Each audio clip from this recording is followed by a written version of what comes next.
Assalamualaikum warahmatullahi wabarakatuh.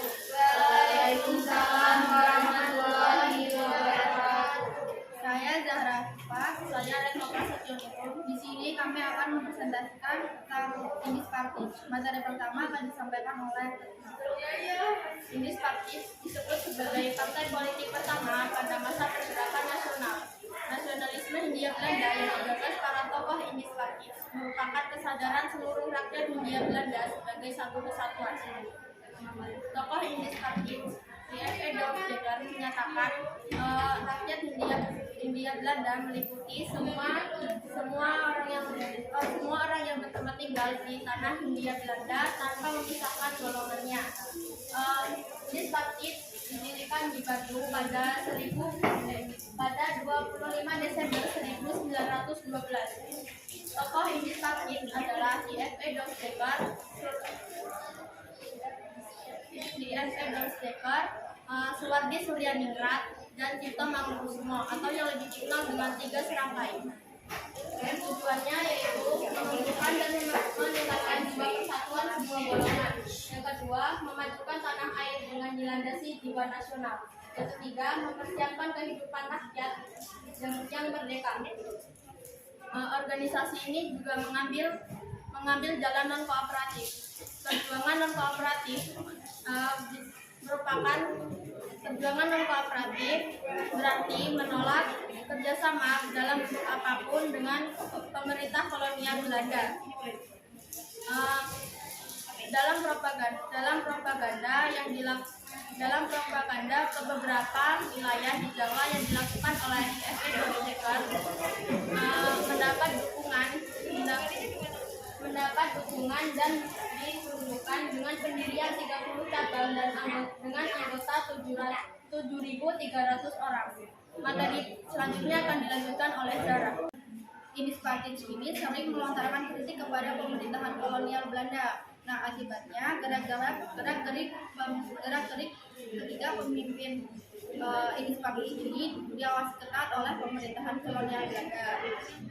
Nah, untuk menyuarakan pergerakannya, Indis Partij menerbitkan surat kabar dengan judul The Express dan majalah The District.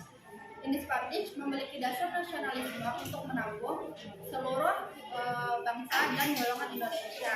Dan secara terang-terangan, Indis Partij memiliki tujuan yaitu untuk meraih kemerdekaan Indonesia.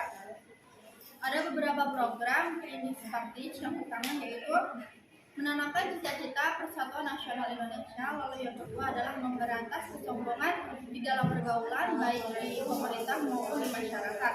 Lalu yang ketiga adalah memberantas segala bentuk tindakan yang membuat kebencian antar agama dan ras. Lalu yang keempat, memperkuat pengaruh pro-Hindia Indonesia dalam pemerintahan Indonesia. Lalu yang kelima, menyerukan perbaikan ekonomi bangsa Indonesia, terutama dalam golongan ekonomi lemah.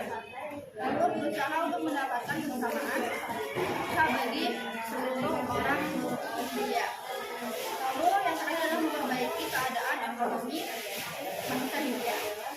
Protes keras Indis Partij ini berhasil memutus pemerintahan kolonial Belanda yang pada akhirnya protes keras Indis Partij ini berhasil memutus pemerintahan kolonial Belanda saat pemerintahan kolonial Belanda berencana untuk merayakan perayaan ke-100 tahun kemerdekaan Kerajaan Belanda. Dalam perayaan tersebut, Indis Partij membentuk Komite Bumi Putra sebagai bentuk protes kepada Ratu Belanda. Suwardi Suryaningrat menulis artikel yang berkenaan dengan perayaan tersebut dengan judul Al Ik en Nederland Was, artinya seandainya saya seorang Belanda. Dalam tulisan tersebut, Suwardi menyindir pemerintahan kolonial Belanda yang merayakan perayaan ke-100 tahun kemerdekaan di negeri yang belum merdeka. Suwardi juga mengatakan bahwa perayaan tersebut bukanlah sesuatu hal yang pantas yang dilakukan di tanah Hindia Belanda. Suhardi juga mengkritik tentang penarikan dana iuran di perayaan tersebut. Berbagai tindakan radikal inovatif tersebut mengakibatkan Belanda berang. Vonis pun dijatuhkan dan memecah Indispartis sebagai organisasi yang berbahaya. Tidak lama setelah itu, ketiga pemimpin Indispartis tersebut divonis hukuman penghakiman. Dan ketiga pemimpin tersebut memilih negeri Belanda sebagai tempat penghasilan Belanda. Dalam keputusannya tersebut, Indispartis mengalami penurunan.